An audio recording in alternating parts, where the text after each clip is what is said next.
Взаимосвязь народов Японии и Татарстана порой проявляется в самых удивительных местах. Так, меч этого самурая вполне возможно был изготовлен с использованием древних татарских технологий.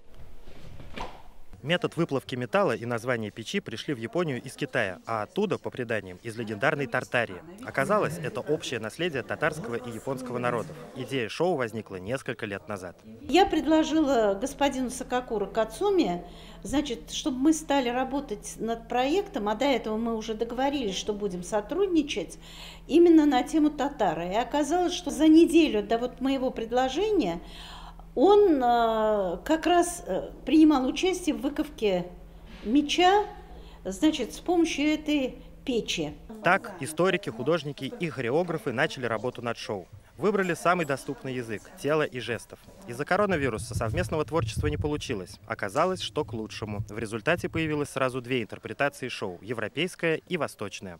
Говорят, что они повреждены немножко, поэтому... Для предпоказа шоу выбрали дом Ушковой с более чем вековой историей. Сейчас здание, где ранее располагалась Национальная библиотека, на реставрации. Но лестницы и фойе здания как нельзя лучше подходят для представления в японском стиле с вырезанными на двери иероглифами. Однозначный смысл послания установить не удалось. За последнее столетие японский язык сильно изменился, но образы остаются традиционными.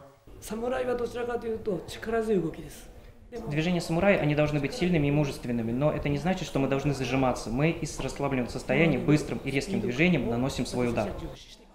Какова роль женщины в этом перформансе? Девушки, что она показывает собой, что олицетворяет? Для того, чтобы изобразить пластичные движения огня, мы для этого попросили девушку исполнить пластичные и женственные движения. Первыми проекционное шоу оценят елабужане. Уже завтра они узнают историю печи Татара. А в воскресенье представление развернется перед казанским зрителем в Униксе. Тагир Валиди, Ленар Хузяхметов, ТНВ, Казань. Закажи рекламу на ТНВ. Телефон в Казани 5 705 100.